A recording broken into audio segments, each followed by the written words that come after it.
각 가정에 계신 우리 성도 여러분들, 그리고 이 자리에 함께 모여서 예배하는 우리 당회원들, 하나님의 이름으로 축복을 빕니다. 그리고 평안을 빕니다. 매일매일 들려오는 그 문자가 재난 문자로 하도 재난 문자도 많이 오니까 이제 그것도 무감각해지고, 그래서 요즘에는 예전과는 달리 뭉치면 죽고 흩어지면 산다, 이제 그러면서 살고 있어서 하나님 앞에 이 코로나 사태로 정상적인 생활을 못한 지가 6개월을 지내고 있습니다. 거의 반년이 넘어가고 있는 그런 상황인데요. 이전에 누리던 그 일상적인 것들이 얼마나 소중했던 것이었나를 새삼 느끼면서 살고 있기도 하고, 코로나 이전에는 제가 이론상으로는 한 주일에 설교를 11번까지도 해본 적이 있습니다. 우리 교회에서. 부교육자님들이 설교를 이제 안 하시는 주간에는 새벽 예배 5번, 주중 예배, 수요 예배, 금요 예배 있고요. 성경 공부 인도하는 건 또 빼고, 그리고 주일날 1부, 2부, 오후 예배까지 그렇게 하면은 11번이 됩니다. 그렇게 11번 설교를 했다는 건 11번 예배가 우리 교회에서 있었다는 얘기겠죠. 그런데 지금은 단 한 번의 예배밖에 드리지 못합니다. 마치 제가 목회자가 아니라 요즘에는 유튜버가 된 것 같아요. 유튜버들 일주일에 한 번씩 영상 올리고 그러고 살잖아요. 구독자는 그 숫자만으로 되고. 이런 세상을 우리가 살고 있고요. 또 성도님들도 고충이 많이 크실 줄로 알아요. 특별히 경제적인 문제나 또 생활의 문제처럼 그렇게 급박하게 느껴지진 않지만 신앙적인 고충도 적지가 않다는 말입니다. 하나님이 원망스럽기도 하고요. 또 신앙의 중심을 잃고 표류하고 있는 것 같은 내 모습에 내 스스로가 놀라기도 하고 그렇게 살아갑니다. 사실 이런 면에서 볼 때 이런 위기는 영적으로 볼 때는 우리에게 상당히 많은 것을 가르쳐 주십니다. 그게 어떠한 말씀인가 하면, 우리가 지금까지 신앙생활 한 거 보면은 학교 다니는 거하고 비슷해요. 제 아내하고도 그런 얘기를 했는데, 초등학교 때가 되면은, 나이가 되면 초등학교 들어가잖아요. 초등학교 6년 동안 별일 없으면 어떡합니까? 졸업이에요. 그럼 졸업하면 어떻게 그 다음엔 중학교 가죠. 중학교도 특별한 일 없으면 가게 되고 3년 동안 아무 큰 문제 없으면 그것도 졸업합니다. 졸업하면요, 고등학교 또 배정받아 가잖아요. 고등학교도 특별한 상황이 없으면 또 3년 있으면 졸업이에요. 그리고 대학 가기 어렵다고 하지만 요즘에는 마음에 안 드는 대학이면 조금 노력하면 그냥 갈 수 있죠. 그렇게 대학 갑니다. 대학 가서 또 별 문제 없으면 졸업이 돼요. 우리나라는 들어가기가 어렵지 졸업은 굉장히 쉽죠. 신앙생활이 요거하고 비슷했던 거예요. 이런저런 이유로 해서 교회에 발을 들여놓습니다. 1년 지나면 특별한 문제가 없는 한은 세례받아요. 그리고 나서 1년 지나면 그냥 가만히 있으면 집사님이 됩니다. 거의 대부분 그래요, 우리나라 교회가. 그리고 교회에서 조금만 열심히 하면 봉사하고 그러면 회장님도 할 수 있고요. 하긴 요즘에는 그 회장 안 하려고 서로 순번대로 돌아가게 하다가 안 되면 제비 뽑고, 그날 제비를 뽑는데 또 왔네 안 왔네 그 정도니까 회장 같은 건 되게 흔한 거죠. 그렇게 신앙생활 합니다. 시간 지나면 권사님 되고 특별한 문제 없으면 장로님도 되실 수 있고 이렇게 돼요. 누군가 여러분에게 당신이 그리스도인이라고 하는 증거를 대라고 한다면 아마 여러분 뭐라고 하실 겁니까? 그동안 뭐라고 했나요? 저 교회 장로예요. 저 교회 집사입니다. 저 이번 주에도 교회 나가고 신앙생활 하고 있어요. 교회 다니고 있습니다. 그런데 말입니다, 여러분, 지금 한 6개월 이상을 우리가 제대로 된 예배를 못 드려, 제대로 된 예배라는 것도 좀 이상하지만, 우리가 만약에 이런저런 이유 때문에 교회에 지금 출석이 안 되고 있는 상황이라면 어떤 사람이 여러분에게 당신이 그리스도인이라는 물증을 대보시오. 그럼 여러분 뭘로 되시겠어요? 교회 헌금을 입금했던 내역으로 되실 겁니까? 사실 그런 내역을 봐도 여러분이 그리스도인이라는 거 증명하기 쉽지 않을 거요. 생각해 보세요. 우리가 그동안 그리스도인이었다라고 하는 증거를 대라고 하면 내가 교회의 직분자고 내가 교회에 출석하고 내가 교회에서 이번 주에도 이런 일을 했고 이렇게 말할 수 있을 텐데 지금 그 물증을 대라 그러면 그럴 수밖에 없어요. 교회 안 나왔잖아요. 뭐 온라인으로 예배를 드렸다고는 하지만 여러분 생각해 보십시오. 우리가 교회 출석이라고 하는 걸 싹 걷어내니까 우리의 신앙을 입증할 만한 게 거의 없는 거예요. 원래 우리의 신앙은 어떻게 입증되는 겁니까? 삶에서 입증되어져야 하는데 삶에서 영적인 열매를 어떻게 맺는지도 잘 모르겠고 여러분이 그리스도인이라는 것을 교회 출석이 지지하고 있었던 거죠. 그 지지막이 사라졌을 때 우리가 당황한다는 말입니다. 우리는 그동안 우리가 만들어 놨던 정교한 교회 생활 패키지 속에 우리가 들어가서 원래 패키지 여행이라는 게 그렇잖아요. 가만히 있으면 다 데려다 줘요. 다 구경할 수 있어요. 그래서 우리가 건강한 그리스도인으로 혹시라도 착각을 하고 살았는지도 몰라요. 이러한 것들이 싹 방패막이가 걷어졌을 때 우리 자신을 돌아볼 수 있게 된 것도 사실 은혜라면 은혜입니다. 우리의 현실과 내 자신의 수준을 볼 수 있게 이런 기회가 된 것이죠. 요한계시록 2장 5절에 주님이 엄하게 명하십니다. 그러므로 이런 상황이 되었으니 너희가 어디서부터 떨어졌는지를 다시 한번 생각해보고 회개하여 처음 행위를 가지라. 그리하지 아니하면 내가 촛대를 내게서 옮기리라. 사랑하는 성도 여러분, 이 말씀 앞에서 우리의 마음의 옷깃을 다시 여미고 우리 하나님께서 우리에게 허락하신 은혜의 촛대, 축복의 촛대를 빼앗기지 않는 지혜가 있기를 주의 이름으로 축원합니다. 그러기 위해서 저도 여러분들에게 말씀으로 중심을 잡게 해드리기 위해서 필사적으로 기도하며 노력을 하고 있고요. 오늘 아침에 제가 예배 이제 준비하고 집에서 사택에서 나오려고 하는데 저희 집 앞에 있는 그 교회 있잖아요. 또 싸움이 났더라고. 마당에서 뭐 보니까 이제 여자 집사님 권사님들이신 것 같은데 하고 또 뭐 젊은 청년들하고 멱살을 잡고 또 뭐 난리가 나고 경찰차가 오고 아니 주일날 교회 앞마당에서 매번 그런 일이 벌어지면 어떡해요. 근데 그 교회는 아마 현장 예배를 고집하는 교회인 걸로 알고 있는데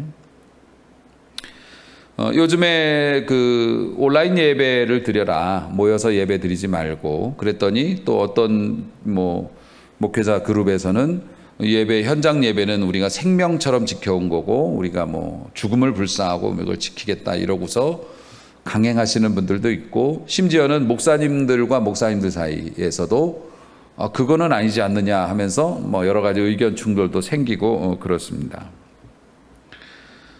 이런 와중에 있는 이제 우리 교회 성도님들도 아마 생각이 좀 다르신 분들도 있을 거예요. 내가 평생 교회에 출석해서 하나님 앞에 강대상 목사님 얼굴 바라보며 예배를 드렸는데 내가 집에서 요 조그만 핸드폰으로 내가 이걸 보고 앉아있다. 내가 온전한 예배를 드린 것 같지 않다. 처음에는 그런 말씀도 하셨어요. 집에서 그렇게 예배를 드리니까 죄책감이 생긴다고. 그런 말씀 주시는 분들도 계셨어요. 이렇게 드리는 예배도 하나님이 받으실까요? 이런 두려움도 좀 가지신 분도 계셨고요. 일단 이 사람의 정체성, 다시 말해서 저 사람이 어떤 사람인가, 내가 누구인가라고 하는 것은 그 사람의 행동으로 나타난다고 했습니다. 그 사람의 행동을 보면 그 사람이 어떤 사람인지를 대충 알 수 있다는 거예요. 그러면 크리스찬의 정체성은 뭡니까? 기독교인의 정체성은 이 사람이 예배를 드리는 사람인가 안 드리는 사람인가 이걸로 그 사람의 정체성을 알 수 있습니다. 아무리 양보하고 뭐 어떻게 얘기를 해도 예배를 드리지 않는 그리스도인은 그리스도인이라고 말할 수가 없습니다. 하나님 앞에 예배를 드리지 않는 사람은 그리스도인이라고 말을 붙여드릴 수가 없어요. 그리고 결국 이것이 가장 큰 전제입니다. 예배는 반드시 있어야 되는 거죠. 반드시 드려야 합니다. 그리스도인이라고 한다면.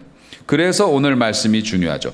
왜냐하면 오늘 말씀은 우리가 바른 예배를 드리기 위한 기준을 우리에게 주고 계시기 때문에 그렇다는 거죠. 사실 예배에 대한 어떤 정의는 이게 너무 광범위해가지고요. 신학교에서도 그 1년 동안 배우는 예배학이라고 하는 그 과목이 따로 있을 정도예요. 그만큼 예배에 대한 정의는 굉장히 광범위한데 그걸 제가 한 10분, 15분에 또 요약을 하는 또 은사가 있어서 오늘 여러분들은 횡재한 줄 아시고 말씀 속으로 여러분들이 좀 집중을 해 보시기를 바랍니다.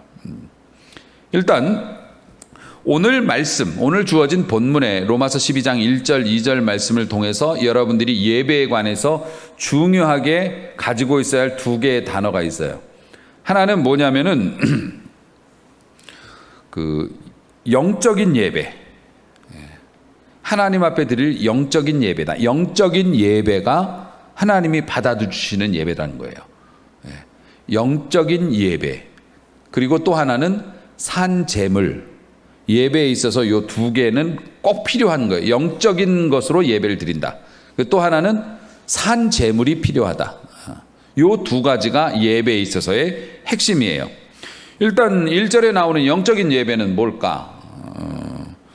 영적인 예배를 막 하기 위해서 어떤 교회에서 밑에다가 막 연기 같은 거 막 이렇게 막 신령한 분위기로 막 엄청난 사운드를 가진 오케스트라나 아니면 밴드 막 이런. 사실 그것은 영적인 예배와는 거리가 멀죠. 목사님이 막 바람 소리 내면서 기도하고 아닙니다. 시간이 짧기 때문에 줄여서 말씀드리면 영적인 예배라는 게 어떤 예배냐면은 썰라썰라 막 이렇게 드리는 예배가 아니고 영적인 예배라고 하는 건 모든 예배의 포커스가 중심이 하나님께 맞춰지는 게 영적인 예배입니다. 찬송가를 부르던 성가대가 찬양을 하던 뭘 하던 설교를 하던 모든 게 주인공이 하나님이셔야 돼요. 그게 영적 예배의 기본적인 요소예요. 그런 의미에서 보면 사실 교회들이 영적인 예배를 드린다는 것에서 벗어나는 경우도 굉장히 많아요. 선거철에 보면 큰 교회들은 정치인들이 예배 시간에 방문을 합니다. 사람들은 다 저 사람이 국회의원, 저 사람이 대통령 후보래. 예배 시간 중간에 뒤에 슬그머니 들어와 있다가 광고 시간 되면은 제가 여러분들을 위해서 그러면서 자기 PR 하고 끝나면 축도도 안 받고 제가 좀 바빠서 그러면 박수 받고 갑니다. 그런 건 사실 영적인 예배의 분위기라고 볼 수는 없죠. 음향, 교회에서 들려지는 음향, 전문 연주가들이 하는 연주, 수백 명의 성가대가 부르는 압도적인 찬양, 스타 목사님이 나오셔서 정말 재밌고 유익한 말씀, 그것이 주인이 될 수는 없어요. 그러한 모든 것들이 우리 하나님의 발밑에 다 엎드려져 깔려져야 돼요. 하나님의 마음, 하나님의 뜻보다 더 중요한 건 없죠. 무조건 주님이 중심이고 주님이 위주고 주님만 드러나는 예배, 이게 영적 예배의 핵심입니다. 하나님의 마음을 해야 돼요. 하나님 잠깐만 계세요. 지금 우리 모여서 기분 좋잖아요. 아니요. 하나님의 뜻만이 가장 가운데 서 있어야 돼요. 이게 영적 예배예요. 혼란스러운 분위기가 영적인 예배가 아니라는 겁니다. 그리고 하나님께서 받으시는 예배는 영적 예배니까 영적 예배는 뭐라고요? 하나님만 중심이 되시는 예배. 하나님이 최고로 관심을 받으시고 높임을 받으시는 예배. 그렇게 기획이 된 예배. 그리고 또 하나 거룩한 산제물. 거룩이라는 건 구별이라는 걸로 여러분 알고 계시고요. 제물이 원래 살아있나요? 죽어있나요? 원래 제물은 죽어야 제물입니다. 살아서는 제물이 될 수가 없어요. 근데 산 제물이래요. 우리 예배, 하나님이 받으시는 예배, 집에서 드리던 산에서 드리던 예배당에 와서 드리던 어디서 드리던 하나님이 받으시는 예배는 영적이어야 하고 또 하나 제물이 있어야 하는데 산 제물이래요. 우리가. 그게 뭐냐면 정말 산 제물이 그거예요. 산에서 드리는 제물이 아니고 살아있는 제물. 그 산 제물이라고 한다면 누굽니까? 우리가 산 제물이죠. 그런데 원래 제물은 죽어야 되는 거잖아요. 그래서 하나님이 받으시는 예배 속에는 죽는 게 들어가 있어야 된다는 거예요. 그게 하나님이 받으실 만한 예배라는 겁니다. 그게 충족이 되면 하나님의 뜻과 하나님의 마음과 하나님의 생각, 그리고 우리 하나님이 최고의 중심에 서서 우리의 높임을 받으시는 그런 예배, 그리고 나서 제물로 우리가 바쳐지는 게 있는데 매일매일 우리가 죽여서 바치는 게 있어야 돼요. 그러니까 원래 제물이라는 게 내가 죽어야 되는데 내가 죽을 수는 없으니까 내 대신에 짐승 같은 걸 잡아서 죽여 바치는 게 제물이지 않습니까? 그러니까 우리도 살아있는 우리가 하나님 앞에 제물을 바치는 거예요. 그거를 사람들은 예물, 헌금이라고 얘기했는데 물론 헌금도 우리의 물질적인 욕심을 죽이니까 이걸 바칠 수 있는 거잖아요. 네. 하지만 그보다 더 중요한 게 참 많아요. 우리가 살아있기에 우리의 목숨을 내놓을 수는 없지만은 재물이 없는 제사는 있을 수 없는 법. 그렇기 때문에 우리가 재물을 바쳐야 되는데 죽여서 바쳐야 되는데 뭘 죽이냐? 내 고집, 나의 유익, 내가 가지고 있던 고정관념, 이런 것들이 하나님의 말씀과 부딪혔을 때 내가 죽는 거예요. 그래서 하나님, 저는 이렇게 살고 싶지만 우리 하나님께서 원하시니 제가 이 삶을 포기하고 제 이 고집을 포기하고 제 이 집착을 포기하고 저의 미움을 죽여서 하나님의 제단에 바칩니다. 여러분이 예배할 때 보통은 공수, 빈손으로 내게 나오지 말라 해서 하나님 앞에 예물을 바쳐야 정상적인 예배라고 강조하지만 사실 돈 없는 사람 어떡하겠어요? 못 바칠 수도 있는 거죠. 하지만 예물이 없는, 재물이 없는 제사는 있을 수가 없다고요. 우리가 돈은 못 바치는 날이 온다 할지라도 우리가 하나님 앞에 예배 드릴 때마다 새로운 각오와 결심이 있어야 하나님이 받으시는 예배라. 예배는 굿이 아니에요. 예배는 연극이나 공연이 아니라고요. 예배는 우리가 우리의 것을 떼어서 죽여서 하나님 앞에 내놓고 우리를 구원해 주시고 창조하신 하나님 앞에 우리가 하나님의 자녀로 살겠습니다라고 결단하면서 하나님의 뜻을 받아들이는 시간이 예배이기 때문에 하나님 앞에 제물이 꼭 있어야 돼요. 산 제물. 그래서 예배는 우리가 매번의 예배 때마다 모르면 몰라도 하나님의 말씀이 우리의 가슴을 찌를 때 하나님, 제가 이전까지는 이렇게 살아왔지만 앞으로는 이렇게 한번 살아보겠습니다. 얼마 전에 약속하고 못 지켰을지라도 다시 한번 하나님 앞에 새로운 결심을 하고 내가 한번 이렇게 살아보리라. 이렇게 하면 어떻게 한다고요? 거룩한 예물이 있는 살아있는 산 제물이 드려지는 귀한 예배, 살아있는 예배, 받으시는 예배가 된다는 거 믿으시길 바랍니다. 그런 예배자가 되시길 바랍니다. 우리 교회가 그런 예배를 드릴 수 있기를 주의 이름으로 축원합니다. 그리고 기도하겠습니다 하고 마치면은 얼마나 좋을까마는. 사랑하는 성도 여러분, 우리 예배는 감동이 없어. 우리 교회는 예배를 드리고 나도 교회가 작아서 그런지 프로그램도 별로 없고 목사님 맨날 똑같이 예배 드리고 뭐 찬송도 거기서 거기고 너무 건조해. 여러분, 예배에서 드리는 기쁨과 감격이 있지 않습니까? 예배에서 드리는 기쁨과 감격은 프로그램에서 나오는 게 아닙니다, 사실은. 우리는 그 사람이 만든 기쁨과 감격이 예배 속에 끼어들 수 있는 걸 되게 조심해야 돼요. 다시 말해서 예배를 드리는데 어떤 유명한 성악가가 나와서 막 특송을 했어요. 막 너무 은혜스러운 거야. 또 성가대가 찬양을 했는데 막 가슴이 막 떨릴 정도로, 목사님이 어떤 말씀을 증거했는데 막 그게 내 처지하고 맞아가지고 눈물이 핑 돌고 막 너무 감동스러운 거예요. 그런데 이런 것들은 인간에게서 나오는 어떤 그런 것들도 사실 필요는 하죠. 왜냐하면은 기름칠을 해준다 그래요. 문이 삐걱거릴 때 기름 한 방울 넣으면 조용히 움직이잖아요.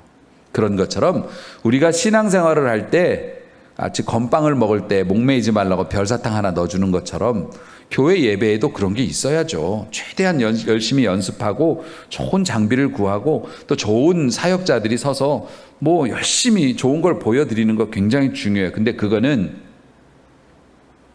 좀 혹평을 하자면 우리가 지난번 말씀에서 봤지만 육체의 연습은 약간의 유익이 있다는 것처럼 우리 인간들이 예배 시간에 어떤 좋은 것들을 해가지고 성도들의 마음을 이렇게 흔들어 놓는 것은 그건 사실 기름칠에 불과한 거예요. 동력이 될 수는 없어요. 여러분, 우리 신앙생활에 기름칠이 되어서 우리가 신앙생활을 좀 유연하게 하고 다음 주에 교회 나오기 편하게 해줄 수는 있지만은 우리 인간들에게서 나오는 어떤 그러한 우리의 마음을 움직이는 그러한 퍼포먼스들은 힘이 되어주지를 못하기 때문에 그런 것만 쫓아다니면서 신앙생활 하다 보면 요즘처럼 이런 환란을 만나서 그런 게 딱 끊어지게 되면 내가 표류한다니까요. 또 다녀요. 동동 어디로 가는지도 모르겠고 내가 기독교인인지 뭔지도 모르겠고. 예배는 기쁨과 감격이 있어야 하는데 그거는 사람이 만든 프로그램으로 기쁨과 감격이 나오는 게 아니에요. 여러분, 일단 성령님께서 우리에게 은혜를 주세요. 은혜를 주셔서 고단한 삶을 살고 있지만 하나님의 은혜가 너무 감사해. 그래서 내가 사람 새끼면 이렇게 살면 안 되지 싶어서 하나님, 제가 이번 주부터 금연을 한번 해볼까 합니다. 아, 그동안 피웠구나. 하나님, 제가 그 큐티라도 한번 이렇게 매일매일 큐티 생활이라도 하든지 아니면 제가 그동안에 솔직히 내가 창피해 가지고서 밥 먹을 때 식사 기도도 못하고 그냥 눈썹만 이렇게 한쪽 문지르고 말았는데 이제는 제가 눈 감고 정상적인 기도를 하겠습니다. 하나님이 주신 은혜가 너무 감사해서 어느 날 성령께서 우리의 마음에 이렇게 흔드실 때가 있단 말이에요. 그래서 하나님 앞에 그런 마음의 결단을 가지고 이제 예배를 드린 거예요. 예배를 드렸더니 세상에나 예배를 드리는 중에 혹은 예배를 마치고 나오는데 하나님께서 내 그런 결심을 받아주신 것 같은 느낌이 오는 거예요. 영적인 예배에는 그래요. 그러니까 뭐 교회에서 여러 가지 프로그램을 했지만 뭐 그것도 감사했지만 내가 하나님께 참 오랜만에 철들었다 생각 들어서 하나님 앞에 뭔가 이렇게 결심을 하고 하나님 저 이렇게 살게요. 하나님 도와주세요 하고 그런 마음으로 예배를 드렸더니 하나님께서 그걸 받아주신 것 같은 느낌을 내가 받는 거예요. 거기에서 터져 나오는 기쁨. 이거는 유명한 간증하는 사람이 오는 것을 간증을 듣고 울고 웃다가 끝나고 나면 저 사람은 참 좋겠다. 저렇게 살아서 나는 안 되는 건데. 이런 기쁨하고는 비교할 수가 없다는 거예요. 그런 기쁨이 우리를 살린다는 겁니다. 그러니까 여러분, 예배를 통해서 나타나는 그런 기쁨과 능력은 우리 개인과 하나님 사이의 문제라는 거죠. 교회는 그런 것들을 도울 수 있도록 여러 가지 프로그램을 하지만 결국 진정한 예배를 통해서 나타나는 기쁨과 즐거움 그리고 열매는 우리가 하나님 앞에 아름다운 산 제물을 순종함으로 드리고 그것을 받아주신다고 하는 것을 영적으로 깨닫게 됨으로써 느껴지는 그 쾌락인 거죠. 희락이고 즐거움인 거죠. 그런 즐거움이 진짜 백의 즐거움이고 나중에 어려워질 때 보면 그 즐거움을 잊지 못해서 하나님 앞에 목숨 걸고 신앙 지키는 거란 말이죠. 그런 체험이 있는 귀한 성도 되시길 주의 이름으로 축원합니다. 우리가 한 번 더 이제 말씀을 드리는데 우리가 예배 형식도 되게 중요하고 장소도 굉장히 중요하죠. 그래서 가정에서 예배 이렇게 드려도 괜찮은 건가요? 라고 말씀하시는데 이거는 우리가 몇 주 전에 그 수가성에 있는 사마리아 여인과 그 우물가에서 대화를 나누셨던 예수님의 그 모습을 우리가 말씀을 통해서 본 적이 있는데요. 그때 그 예수님과 대화를 나누던 이 사마리아 여자가 예수님이 범상치 않은 분이라는 것을 이제 느끼고 나서 종교적인 질문을 하게 돼요. 랍비 정도 되겠나 보다 해갖고 판단을 받고 싶은 거예요. 그러니까 이 여자는 좀 꺼리끼는 게 있었는데 이 사마리아 지역하고 유대 지역이 당시에 나누어져 있었고 서로 상종을 안 했어요. 구약 시대에도 북이스라엘과 남유다로 나뉘어져서 사실 38선이 있었던 거나 마찬가지죠. 서로 왕래가 불편했고 또 북쪽에서는 남쪽으로 넘어가지 못하도록 했어요. 왜냐하면은 남쪽으로 이 사람들이 왜 넘어갔냐면은 예루살렘 성전이 있었거든요. 예루살렘 성전에서 예배를 드리는데 당시의 제사는 나와야 돼. 집에서는 아웃, 집에서 드리는 제사가 어딨어? 이러면서 하나님께 드리는 제사는 공공장소, 성전에 나와서 예배를 드리는 게 유효했다고 봤단 말입니다. 그렇기 때문에 이 사람들은 예루살렘 성전에 가서 하나님을 만나 배우는 것이 굉장히 중요했죠. 요즘에도 그런 습관이 남아서 교회에 가서 예배당에 앉아서 예배를 드려야지 제사를 온전히 드렸다고 이렇게 생각을 하시지만, 사실 예수님의 말씀은, 이 여인과의 대화에서 나온 예수님의 말씀은 좀 달랐어요. 여자가 이런 이야기를 합니다. 요한복음 4장 20절에 보면 우리 조상들은 이 산에서 예배를 드렸는데, 그 산이 이제 그리심산이라고, 이 사람들이, 북쪽 사람들이 따로 예배를 드리던 장소가 있어요. 왜냐하면 자꾸 남쪽으로 넘어가가지고, 지금도 봐도 그렇죠. 북한 주민들이 남쪽에 넘어와서 예배를 드리고 북한으로 넘어가면 거기서 물건도 사오고, 그 사람들 잘 살더라, 뭐 자꾸 이런 얘기 하니까 못 넘어가게 하죠. 그래서 그리심산에도 성전을 만들겠다 해서 거기서 예배를 드렸단 말입니다. 그런데 우리 조상들은 이 산에서 예배를 드리면서 살았는데, 당신들 말을 들어보면 그건 가짜다, 예루살렘에서 예배를 드려야 진짜다, 이렇게 말을 하던데, 당신들의 말은 예배할 곳이 예루살렘에 있다 하더이다. 그러니까 예수님이 선지자라고 생각한 이 여자가, 우리가 그러면 그동안 이게 여기서 예배 드렸던 거는 꽝입니까? 예루살렘에서만 드려야 예배가 진짜 예배인가요? 라고 물어봤어요. 그때 예수님의 대답이 이겁니다. 21절에 보면 예수께서 이르시되 여자여 내 말을 믿으라. 지금 내가 하는 말이 진짜다, 잘 들어. 그러면서 말씀하시되 이 산에서도 말고, 그리심산도 아니고 예루살렘에서도 말고, 예루살렘 성전도 아니고 너희가 아버지께 예배할 때가 이르리라. 가로 열고 직접 예배할 때가 이르리라. 이전에는 예루살렘 산에 가서 예배하는 게 유효했어요. 사실 유효했어요. 하나님을 만나야 되고, 하나님은 그 제사 가운데 임재하셔서 백성을 만나 주셨으니까. 그런데 앞으로는 이라고 그랬어요. 그 얘기가 뭐냐면, 내가 죽고 다시 살면, 할렐루야, 예수님께서 산 제물로 그렇게 죽으심으로 예수를 믿는 자는 그 어디나 예루살렘 성전인 거죠. 예수님이 제물이 되어 주셔서 죽으시고 다시 사셔서 영광스러운 복귀를 하게 되시면, 그때에는 이 산에서도 말고 예루살렘도 아니고 너희가 아버지께 직접 예배할 때가 이르리라. 아멘. 그때가 언제입니까? 지금입니다. 지금이라는 거죠. 그래서 23절 보면 아버지께 참되게 예배하는 자들은 영과 진리로 예배할 때가 온다. 곧 이때라. 아버지께서 자기에게 이렇게 예배하는 자들을 찾으시느니라. 아멘. 그렇게 찾으시는 아버지께 여러분이 발견되어지기를 주의 이름으로 축원합니다. 하나님은 영이시니 예배하는 자가 영과 진리로 예배할지니라. 예수님이 말씀하시는 예배의 기준은 또 영과 진리였어요. 집에서 드려도, 산에서 드려도, 핸드폰으로 드려도 영과 진리가 있는 예배면 괜찮대요. 이야, 머리 아프다. 오늘 목사님 말씀이 왜 이렇게 어렵나요? 영적 예배, 산 제물, 와, 이것도 5분 전에 듣고 지금 잊어버린 상태인데 또 뭐 영과 진리 이러시면은, 영적 예배는 어떤 예배라고 그랬습니까? 하나님이 최고 중심이 되는 예배. 모든 게 하나님의 뜻에 맞춰지고 하나님이 원하는 스타일로 예배 드리는 게 영적 예배다. 그리고 산 제물이라는 게 뭐였습니까? 우리가 죽을 수는 없으니까 우리가 뭔가를 바쳐야 되는데 제일 쉽게 바치는 게 돈이고, 그죠? 물질이고, 그것도 죽여 바치는 거니까, 욕심을. 그런데 그것만 가지고서 되는 것이 아니라 뭐라고요? 우리의 고집, 우리의 생각, 내가 가지고 있던 어떤 그런 것들을 주님의 뜻과 맞춰보니까 달라서 이걸 내가 꺾어 죽여갖고 하나님 앞에 내놓는 거, 요게 참 예배의 기준이라고 했어요. 재물이 있는 예배, 영적인 예배. 그 다음에 예수님의 말씀을 빌리면 영과 진리로 드리는 예배.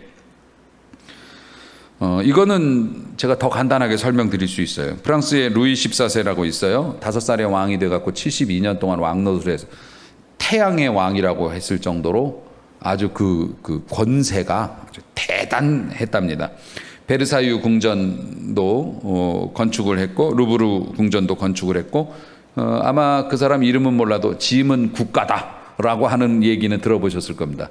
그 정도로 절대 권력을 가진 왕이었는데 태양 왕이라고 불렸죠. 이 왕이 예배를 드리기 위해서 실제 있었던 일인 것 같긴 한데 지어낸 얘기 같기도 하고 어쨌든 그런 일화가 있습니다. 이 왕이 예배를 드리기 위해서 예배당에 도착을 했는데 신하들이 하나도 안 왔다는 거예요. 그래가지고 그 집례자한테 물어봤답니다. 오늘 예배인데 왜 사람들이 없냐 그랬더니 그 집례하시는 분이 그런 얘기를 했답니다. 누가 진정으로 하나님께 예배 드리는지가 궁금해서 오늘 임금님 예배 못 나오신다고 광고했더니 아무도 안 나왔습니다. 그러더래요. 네. 그러니까 영을 따라서 드리는 예배, 누가 진정으로 예배를 하는가, 누가 왕에게 아첨을 하려고 이곳에 오는지, 영으로 예배를 드리는 사람이 되어서 하나님을 만나러 오는지 알아보려고 이렇게 했더니 아무도 안 나왔습니다. 끝. 네. 영으로 드리는 예배는 어떤 예배입니까? 하나님만 보고 나오는 게 영으로 드리는 예배입니다. 그러니까 영적인 예배를 방해하는 가장 큰 요소 가운데 예배에서 우리가 끊임없이 자기 만족을 추구하는 게 영적인 예배를 못 드리게 하는, 그게 뭐냐면은 우리가 예배를 드릴 때 뭔가를 자꾸 얻어야 된다고 생각을 해요. 목사도 그렇습니다. 오늘 설교 말씀 은혜스러웠습니다. 그게 제일 목사님이 듣고 싶은 말이죠. 듣기 어려운 말이기도 하지만. 뭐 성도님들이 예배를 마치고 나면서 오늘 진짜 예배 끝내줬어. 막 뿌듯했어. 막. 콘서트 마치고 나가는 팬들도 그런 얘기 하잖아요. 오늘 콘서트 너무 멋있었다고. 그냥 기가 막혔다고. 또 올 거야, 아마. 근데 사실 뭐 예배에 있어서 온전한 예배를 드리면 하나님이 주시는 만족이 있으니까 그게 가능하겠지만은 사실 예배의 성공과 실패를 가르는 요소가 나의 만족이라고 얘기한다면 영적인 예배자라고 볼 수는 없겠죠. 영적인 예배를 드리지 못하는, 그러니까 오늘 이 예배도 어떤 분은 영적인 예배로 드리고 어떤 분들은 영적인 예배를 드리지 못할 수도 있다는 거예요. 예배가 죄가 아니라 예배를 임하는 사람에 관한 얘기예요. 영적인 예배를 드려야 한다, 이것이. 그러니까 영적인 예배의 실패의 특징 중에 하나가 선택의 오류라고 해요. 회중들이. 그게 뭐냐면은 난 저 사람 때문에 예배 안 드릴래. 난 저런 사람하고는 예배를 하면 은혜가 안 돼. 가끔 우리가 그런 처지에 놓이게 되는 경우가 있습니다. 난 저 사람 때문에 교회 떠날 거야. 그런데 우리 주님은 뭐라고 하시냐면 나는 네가 그 사람하고 같이 예배 드리는 거 보고 싶어. 그럼 어떻게 해야 돼요? 자기가 떠날 이유가 있고 자기가 정당하더라도 우리 주님의 뜻이 그렇다면 나와서 예배를 드리는 게 맞아요. 예를 들어 볼까요? 레위기 7장 15절에 보면 구약시대에 하나님이 이런 말씀하셨어요. 감사함으로 화목제물에 고기를 드리면 그날에 먹을 것이요 조금이라도 이튿날 아침까지 두지 말라. 화목제라는 건 뭐냐면은 어떤 사람이 형제들 간의 어떤 문제로 인해서 마음이 상한 거예요. 또 하나님께 죄송하기도 하고, 그래서 제물을 드리면서 그런 일을, 불미스러운 일에 연루됐던 것에 대해서 회개하고 뭐 그런, 우리로 말하면 감사 예물 같은 거예요. 감사헌금 같은. 화목제로 어떤 사람이 소 한 마리를 드렸어요. 소 한 마리를 드렸는데 하나님의 명령이 뭐냐면 그것은 그날 다 먹어서 없애고 그 다음 날까지 조금도 남겨두면 안 된다. 이런 이해하기 어려운 말씀을 주셨어요. 소 한 마리가 1,500근이래요. 한 근이 600g이에요. 네. 그럼 뭐야? 그게 중요한 건 아니고 어쨌든 뭐 1,500근, 2,000근도 나갈 수 있어요. 그러면은 화목제물을 드리는 한 사람이 이걸 어떻게 다 먹어요? 네. 한 근도 못 먹어요. 원래 1인분이 200g인가 그래요. 아닌가? 어쨌든 다 못 먹어요. 그래서 원래 화목제물을 드리면 제사장에게 가슴살 일부분하고 뒷다리 한쪽을 드려요. 좋은 거를 바치는 거예요. 제사장의 몫이에요. 그게 제사장의 사렙이라고요. 그걸 빼도 소 한 마리면 너무 큰 거예요. 그럼 어떻게 먹어야 돼요? 이거 다 내일까지 남겨두면 안 돼. 그럼 어떡하시겠어요, 여러분? 동네에다 줘야 되지. 뭐 땅에다 묻어요. 어떻게 하나님께 바친 거를. 그럼 어떻게 해요? 주변 사람들하고 나눠 먹어야 돼요. 화목제물이라는 게 그래요. 주변 사람하고 나눠 먹으면서 자기가 그런 문제 때문에 속상해서 하나님 앞에 소 한 마리 바치면서 제사를 드렸는데 자기하고 싸운 미운 놈이라고 안 줘요? 안 줄 수가 없어. 좁은 동네에서 어떻게 안 줘요? 개 때문에 맘상에서 그런 일을 했지만 개를 빼고 주면 이 재물이 또 헛것이 되네. 안 그렇습니까? 하나님께서 오죽하면 이런 계명을 만드셨을까? 소를 바쳐라. 소는 이날 다 먹어야 돼. 그러니까 다 소비해야 돼. 내일까지 남겨두면 화목제물 꽝이야. 그럼 이 사람들은 쪼개가지고 계속 나눠주러 다니면서 자기하고 이해 충돌되는 사람한테까지도 줄 수밖에 없어요. 하나님께서 이런 제사 제도를 통해서도 영적인 예배를 드릴 수 있게 우리를 배려하신 거예요. 할렐루야. 구약에서도 그렇게 하나님이 하셨는데 신약에서는 어떻겠어요? 그래서 우리가 하나님 앞에 예배를 드리면서 나의 선택으로 예배를 막 움직여서는 안 된다는 거. 나 오늘 기분 나쁘니까 예배 안 드려. 이런 게 있어서는 안 된다는 겁니다. 사랑하는 성도 여러분, 우리들의 감정적인 만족으로 이 예배는 제대로 된 예배, 잘못된 예배 판단해서는 안 되고요. 우리의 판단으로 하나님 앞에 드려야 할 예배를 그냥 지나쳐버리는 그러한 오류를 범하면 이건 영적인 예배자의 자세가 될 수 없다는 겁니다. 사랑하는 성도 여러분, 하나님의 말씀, 진리를 따라 예배를 드리는 겁니다. 그러니까 이 예배의 가장 핵심되는 물줄기는 뭐냐면 하나님의 말씀, 하나님의 뜻이어야 한다는 거죠. 결국 이게 서로 상통하는 부분이 있다는 겁니다. 마지막으로 오늘 가르침대로 하면 그래요 목사님, 예배는 아무 데서나 드려도 되네요. 목사님은 스스로 오늘도 유튜버라고 얘기하셨고 우리 집에서 이렇게 예배 드리고 온라인으로 헌금하면 되니까 아니 목사님 그 비용 많이 들어가는 그 교회 건물은 유지해서 뭐 합니까? 목사님 그냥 교회 건물은 없어도 되겠네요. 유지비도 많이 들어간다면서. 그런 의무를 가지시는 분들에게는 이건 성경적인 근거를 댈 필요도 없이 그냥 단칼에 정리를 해드리죠. 여러분 자녀들 학교 왜 보냅니까? 집에서 온라인 수업하면 되지. 학교는 왜 큰 건물을 짓고 그 많은 선생님들이 들어가고 그 많은 교실들을 만들어서 애들을 그렇게 불러 모을까요? 이건 여러분들이 다 부모님이시니까 더 잘 아실 거고, 더 이상 거기에 대한 언급은 하지 않겠습니다. 오늘날 우리의 문제는 하나님의 사랑이 없는 게 아니라 하나님의 축복이 없는 게 아니라 못 보고 발견하지 못하는 데 문제가 있는 겁니다. 그런데 우리가 왜 못 보고 왜 발견하지 못하느냐? 하나님 앞에 바른 예배를 드리지 못해서 못 보고 발견 못하는 겁니다. 하나님 앞에 바른 예배는 어떤 예배냐? 하나님이 중심이 되는 영적인 예배. 그리고 우리가 하나님 앞에 우리 자신을 죽여 꺾어서 내바치는 것들이 끊임없이 이어지는 재물이 있는 예배. 그리고 우리의 판단과 우리의 결정이 아닌 하나님의 말씀이 중심이 되는 진리를 따라가는 그런 영적인 예배. 내가 무엇을 얻었느냐에 따라서 이 성공, 실패가 가늠되는 그런 예배가 아니라 하나님 앞에 그냥 예배를 드림으로 하나님 앞에 나의 삶을 보여드리고 내 삶의 빈자리를 채워주시는 하나님의 그 섭리를 느끼면서 하나님 앞에 감사해서 돌아서는 예배. 이것이 영과 진리를 따라 드리는 예배. 사랑하는 성도 여러분, 외로이 혼자 가정에서 예배 드려도 낙심하지 마십시오. 그곳에도 하나님이 계십니다. 주님의 손이 그곳에도 임하십니다. 또 이렇게 예배로 모일 수 없는 상황 두려워하지 마십시오. 우리가 드리는 예배는 영적인 그 그물이 되어서 그 그물 안에 우리의 자녀들이 있고요. 우리를 노리고 있는 그러한 모든 것들이 다 밖에서 서성대면서 들어올 거기를 찾지 못할 겁니다. 여러분, 더 어려운 상황이 온다 해도 하나님 앞에 진짜 예배를 드리고자 하는 그런 열심을 포기하지 않는 성도가 될 수 있기를 원하고, 우리 교회도 하나님이 보실 때 정말로 빛나는 예배가 되었다라고 평가하실 만한 하나님 중심의 예배, 하나님의 뜻이 우선인 예배, 인간의 감정과 형편에 휘둘리지 않는 그런 예배를 드리는 교회로 우리가 쓰임 받을 수 있게 되기를 소망합니다.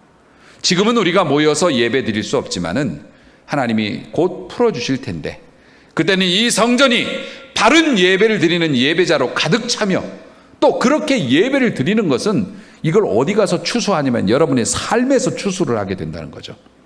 그래서 바른 예배를 드린 자가 삶에 나가면 추수할 게 눈에 많이 들어온다는 거예요. 할렐루야. 그래서 예배 성공자가 인생 성공자라고 말하는 거죠.